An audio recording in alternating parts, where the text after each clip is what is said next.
seguir con la siguiente clase. Ahí, bueno, vimos ahí, gracias Dafne, que bueno, investigaste el tema de la resistividad. Vamos a hacer una mención sobre lo que hablamos en la última clase, que era el tema de los aislantes y los conductores. Conductores, ya sabemos que son metales, lo que dijimos, de los cuales, bueno, el que más se usa es el cobre, después el aluminio, y en contactos lo que van a encontrar, que dijimos, es la plata, que ahora hace falta, ¿no? Y el oro, pero no se usa como metal de conducción porque el oro, aunque no lo crean, es un mal conductor. Estos son los nombres como que se figuran en la tabla periódica. El cobre es el que mejor se usa, pues es el que mejor conductor a precio se puede usar. El mejor conductor de todos es la plata. Mejor conductor.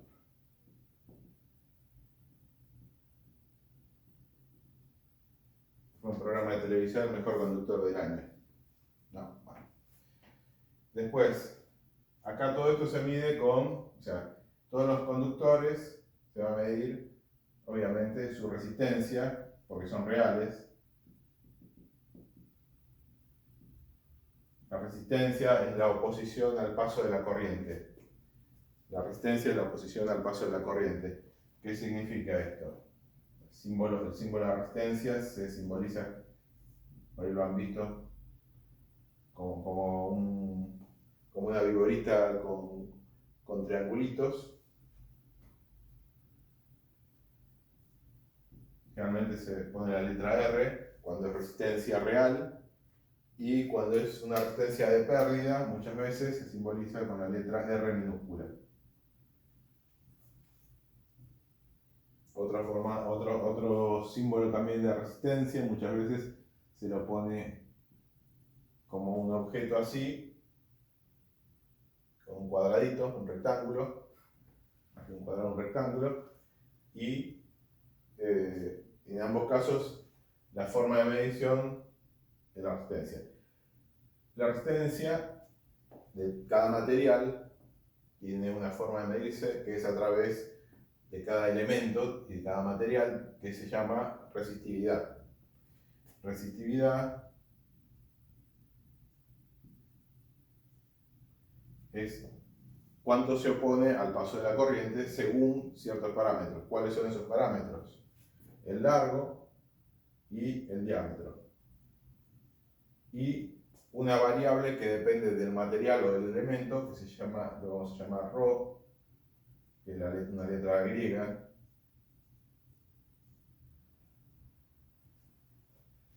Y a partir de esto nosotros sacamos la resistencia. Esta es la resistividad, la letra ρ.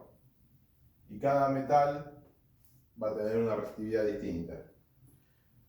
El que mejor, el que precio-resistividad tiene mejor balance es el cobre. Después le sigue el aluminio, también a modo costo, ¿no? Y el que mejor resistividad tiene, el que menor resistividad tiene, por eso mejor conductor, es la plata. L es la distancia, D es el diámetro, también en otros casos, vamos a ponerlo más genérico, la sección S, donde S es la sección y L es el largo. Piensen algo, cuando yo compro un cable, los cables vienen medidos en dos opciones. Fíjense, vienen en rollos de 100 metros. Esto sería la longitud o el largo. Y la sección, que según la corriente que voy a utilizar, que ya sabemos, será la sección que use. Parte en forma nomenclada desde 1 milímetro cuadrado, 1,5 milímetros cuadrado, hasta, el cable que puedan llegar a usar, 250 milímetros, hay más grandes también, de sección. ¿Qué es la sección? La sección es el área del cable.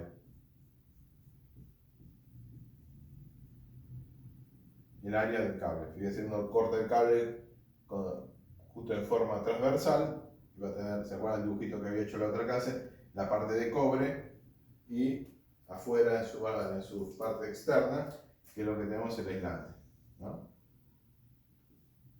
Área de cobre o de aluminio, y esta es la sección.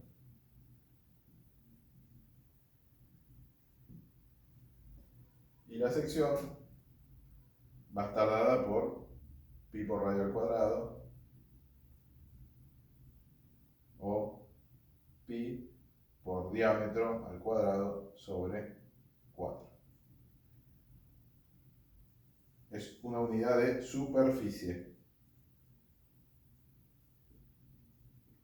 Recuerden eso. La sección del cable no es el diámetro de la superficie. Por eso el cable de 2,5 o el cable de 10 va a ver que la sección, si no la mide, es mucho menor. ¿Por qué? Porque tiene que ver con esto.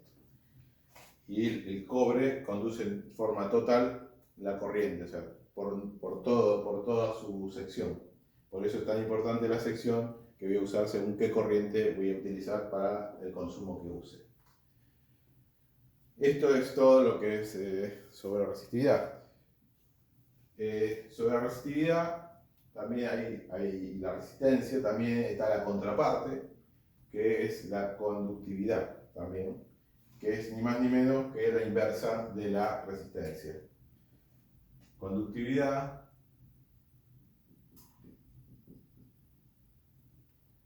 es la inversa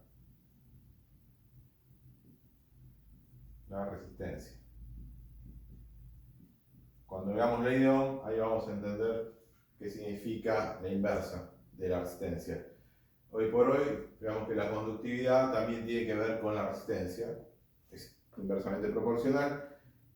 Hoy no tanto usada, pero sí mencionada, y tiene que ver con una facilidad de poder realizar los cálculos cuando eran números muy grandes. Fíjense que si yo tengo 100 ohm, la resistividad, o sea, la resistencia de 100 ohm, la inversa de la conductividad sería 0,01 conductividad, que se llama mho. Bueno.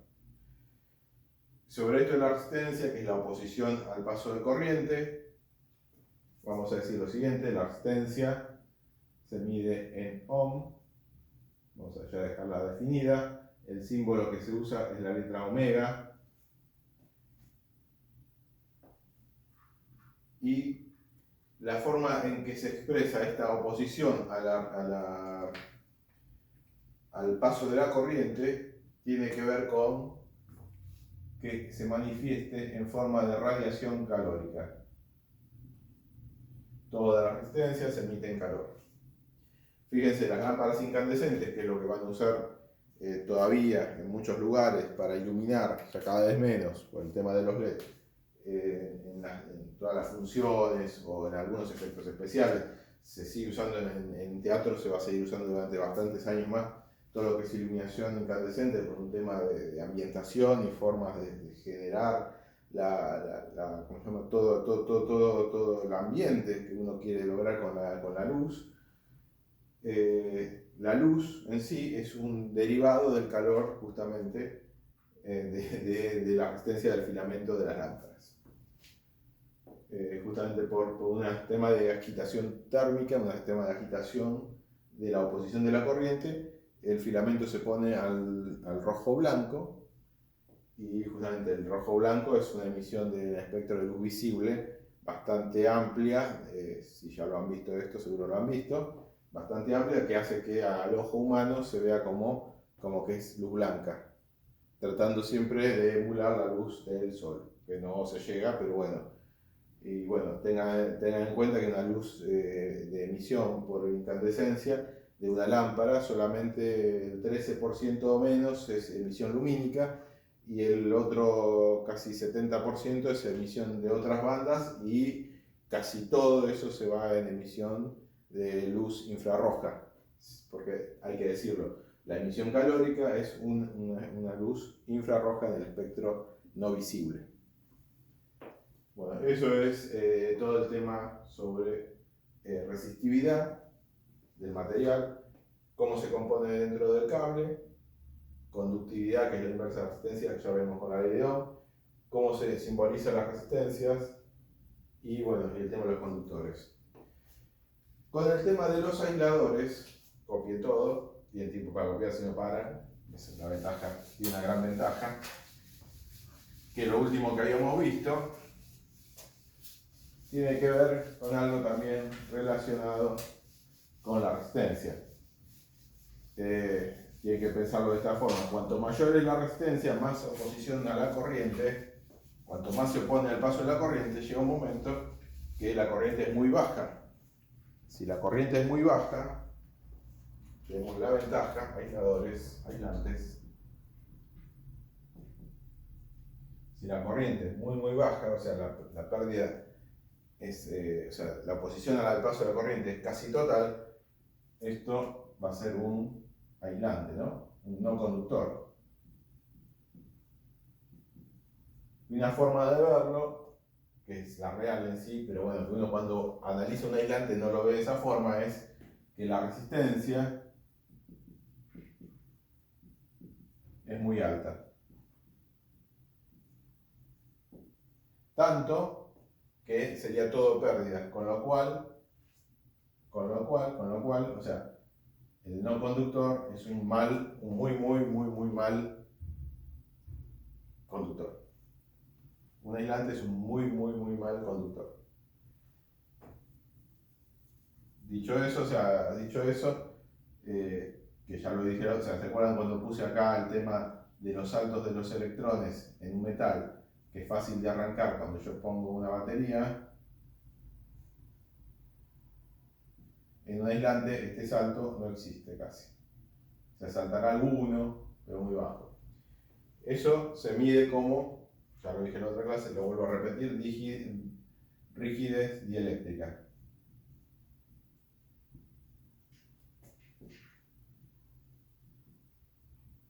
Rigidez dieléctrica. La rigidez dieléctrica justamente se mide justamente en aislantes. Es más fácil medir esto, que es la cantidad de tensión que necesito aplicarle para que algún electrón empiece a saltar y ese no conductor o ese aislante se transforme en conductor. Y se acuerdan que le puse, se mide en volt sobre milímetros. Fíjense que estos son parámetros importantes en los cables. Van a tener que hacer el trabajo práctico de los cables. Esto está en las tablas que te da el fabricante. Van a ver que los fabricantes en una punta, en algún lado, siempre dicen el cable, la sección, hay una tabla, hay toda una tabla, y va a decir en algún lado para qué tensión es ese cable. Van a ver que algunos cables dicen 1,1 kilovolt, 800 volt, 600 volt, los más malos 400 volt. Cuanto menor sea esta tensión, peor es el aislante. Entonces, cuando uno tiene que elegir cables, siempre tiene que elegir cables que sean de tensiones altas. Ahora veremos por qué. Bueno, eso es el copete de la última clase. Ahora vamos a seguir viendo el tema de lo que es multiplicadores. Siguiente clase.